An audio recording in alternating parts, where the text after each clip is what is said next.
and I will give you a little warning when you have 2 minutes left. Thank you. Okay. Okay, thank you very much. I'm honored to participate in this meeting. I want to thank you for the invitation. It's a pleasure to see some old friends and I'm sure some new friends. I'll share my screen right now. Hope you can see it.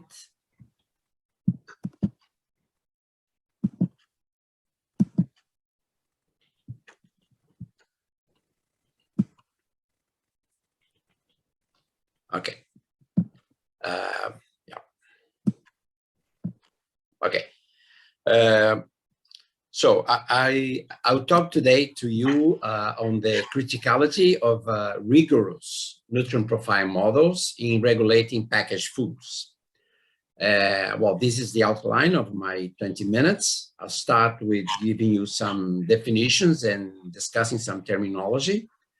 Then we'll see what are the reasons for controlling packaged foods, ways of regulating packaged foods, and particularly I'll spend more time in the topic of how to identify those foods that need to be regulated.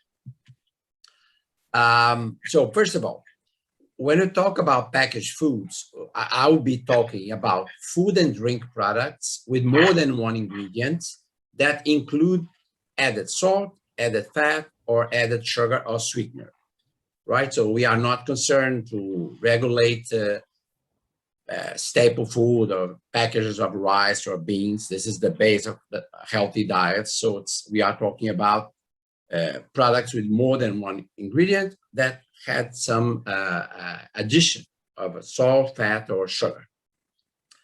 These packaged foods, they can be divided into two groups.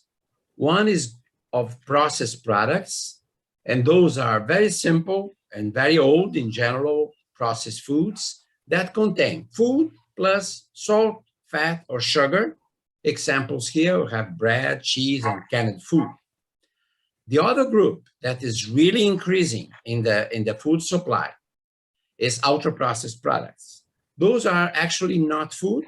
They are more formulation of industrial ingredients, and they always contain salt, fat, or sugar, in general, in great amounts, but they go beyond. They include chemically modified food substances. So we are talking here about hydrogenated fat, high fructose corn syrup, modified starches, protein isolates, and or cosmetic additives. And these will include flavors, colors, emulsifiers, non-sugar sweeteners, etc. And they contain these cosmetic additives exactly because they contain little or no food. So then they don't have taste and texture and color. So they need to get these attributes from cosmetic additives. Examples here, we have soft drinks, confectionery, several types of snacks, frozen shelf-stable red meals, desserts, thousands of products. Well, why regulate packaged foods in general? So why regulate products with more than one ingredient that had added sugar or added fat or added salt? There are three reasons. So important. First of all, we know that excessive dietary content of sodium, sugar, and fat increases the risk of very important causes of morbidity and mortality, including obesity, diabetes, hypertension, dyslipidemias, heart diseases. And we know we see in the worldwide today one pandemic of obesity and diabetes that made, among other things, made COVID much more severe, as we all know. The second reason is that the fact that there's evidence, and I'll show to you this evidence in a moment, that consumption of packaged foods increase the dietary content of sodium, sugar, and fat. And finally, and not less important, consumption of packaged foods, particularly ultra-processed products, is rapidly increasing worldwide, and in particular in countries as India and Brazil, low and middle income countries in Asia and Africa and Latin America. Well, where is the evidence that that some critical nutrients, including sodium, saturated fat, free sugars, they increase the risk of NCDs? These are in several publications, but they are particularly the basis for WHO recommendation on population nutrient intake goals. So WHO has guidelines on all these critical nutrients based on the evidence that excessive consumption of these nutrients, they increase the risk of obesity or diabetes, cardiovascular disease, etc. So for now, WHO makes recommendation on sodium, free sugars, total fat, saturated fat, and trans fats. And by examining the evidence, updated systematic reviews with meta-analysis, a very serious work, a continuous work, by the way, WHO says to us that diet should have less than 1 milligram of sodium per kilocalorie, less than 10% of free sugars, less than 30% total fat, less than 10% of saturated fat, less than 1% of trans fats. So this is the evidence which is continuously updated by WHO. The second reason is the fact that the dietary share of packaged foods, in this case, ultra-processed food, which makes most of the packaged foods in different countries. This is a publication from FAO using always national dietary surveys. So what we can say from this publication is that, taking free sugars as an example, the more in the population of these countries, low and middle and high income countries, in these countries, the more one person has in his or her diet packaged foods, the higher the content in the diet of free sugars. And more important, you see that only the lowest consumers of ultra-processed foods, those that consume 5 or 10% of calories from ultra-processed foods, they have free sugar below 10%. All the others have more. And you see that in all these countries, when the packaged ultra-processed foods correspond to more than 50% of the energy intake, which is the situation in the US, UK, and Australia, what happens? The free sugar content can go to 20%. So 1 in 5 kilocalories come from free sugars, one nutrient whose requirement is 0. And one nutrient that the more we consume, the higher the risk of obesity, diabetes, and other diseases. The same thing for saturated fat. You see that only those lowest consumers of packaged foods, they reach the recommendation below 10%. All the others go to 12, 13%. And where is the evidence that the consumption of packaged foods is increasing? So here, you already saw some data from this recent paper from Philip Baker and colleagues. So you can see here the sales, not consumption. There's no data on consumption, but the sales is a proxy of consumption. The sales of soups, frozen potatoes, instant noodles, ready meals, sweet biscuits, confectionery, breakfast cereals, all these packaged foods together, the sales in different world regions. Then you can see that in Australasia and North America, here, not drinks, just foods, the sales can go to more than 100 kilograms per person per year. You see that the sales is different from between regions. And in South Asia, where India is, you see that we have the lowest amount, the lowest sales, but as you saw before, the trends toward a very quick increases. Here you can see India with all these 80 countries in the world where this statistic is on sales of these packaged foods. you see that although the consumption is very low, it's still very low, the increase is about 8% per year. So this means that in a few years, you can double the consumption of these packaged foods. So those are the reasons to regulate packaged foods. They increase the amount of critical nutrients, and the consumption is increasing very fast. How we can regulate these packaged foods? Several possibilities. Marketing restriction, which I particularly think is quite important, is particularly in our countries where the consumption is low. In high-income countries, perhaps it's not so important because most people already make most of their diets of packaged foods. But in countries as India and Brazil, where most calories still don't come from these packaged foods, the driver of increase is aggressive marketing. So marketing restriction is very important. Taxation is absolutely important. Prohibition of sales in schools and health settings, very important in terms of education. Front of package warning labels, which is what we'll discuss more today, is also very important. And actually, we need all these measures at the same time. But how to identify unhealthier packaged foods, those that need regulation?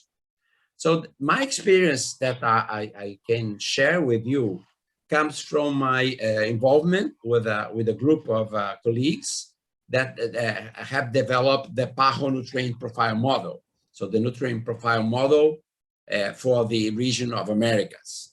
The purpose was to help in the design implementation of all these regulatory policies, including front of package warning labels.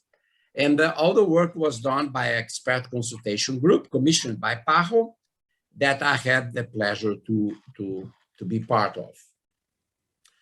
Well, how we define the criteria to identify those packaged foods that should be regulated. We decide to use the cutoffs exactly corresponding to the cutoffs defined by WHO as those that protect people from, in the diet, they protect people from NCDs. So these are less than 1 milligram of sodium per calorie for sodium, less than 10% for free sugar, 30 for total fat, 10 for saturated fat, and 1% for trans fat. And what was the reason? What was their rationale for adopting this level?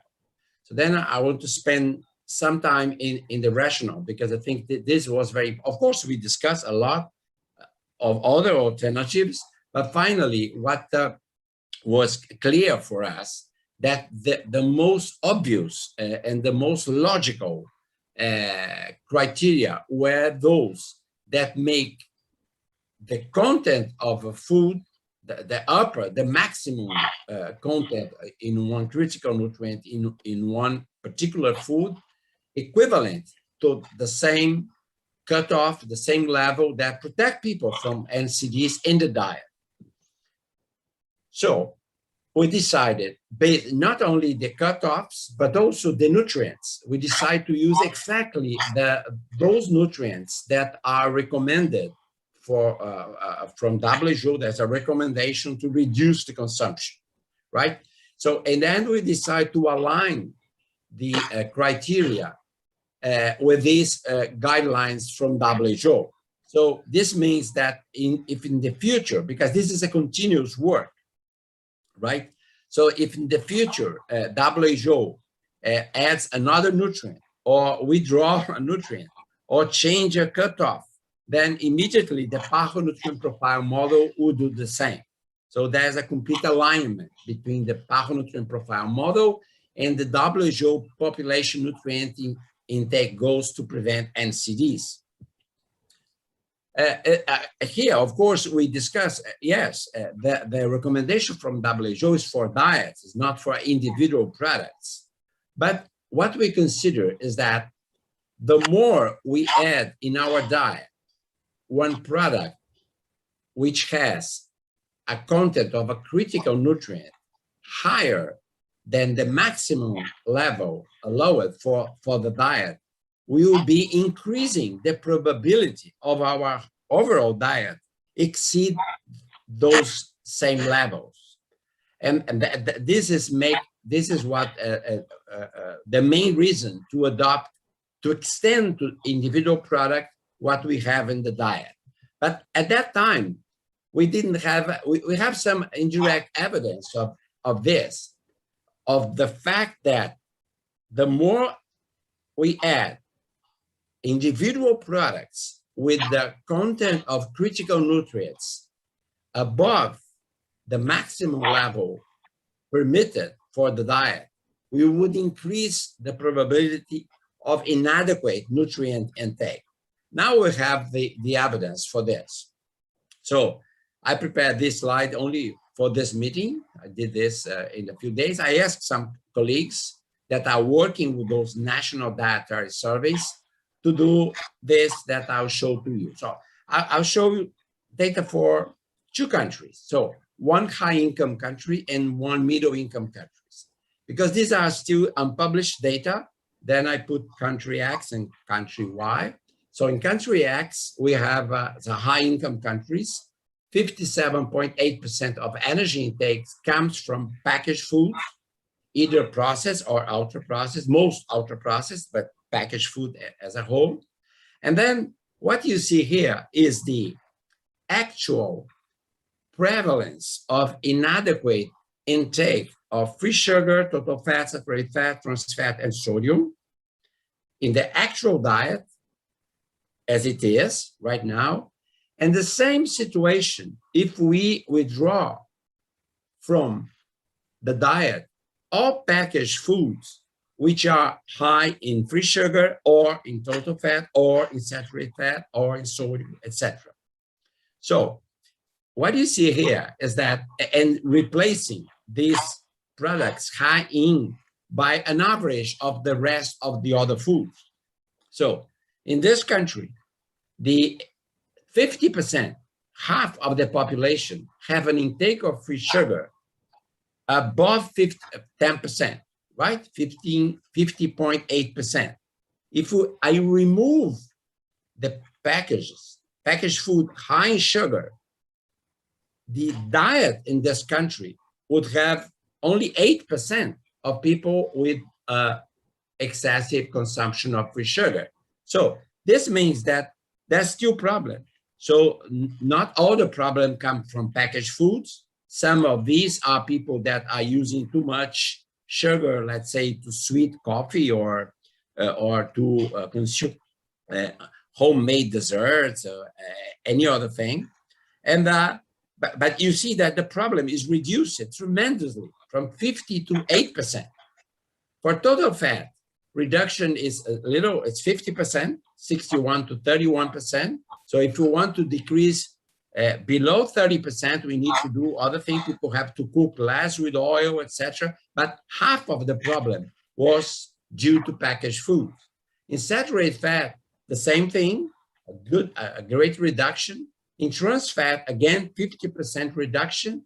And in sodium, reductions is enormous again. So for free sugar and sodium, reductions, in this case, 55% to 9.7%. But you could say, but this is a high-income country, the high consumption of packaged foods. Let's see this other country, country Y. 20% of energy intake from packaged foods. I bet this is the consumption we have in some urban places in India. So this probably is close to the India situation for some regions in India. So here in this case, you see free sugar, the reduction in inadequate diets in free sugar, 48% to 26, total fat, 26 to 9, saturated fat, 40 to 17%, trans fat, 9 to 2, and sodium, 67 to 9.7%. Of course, here you see the reduction is lower. Why? Because in this country, consumption of packaged food is still much lower. But if we don't do anything, this country will be in the position of the other country very soon. So, as you see,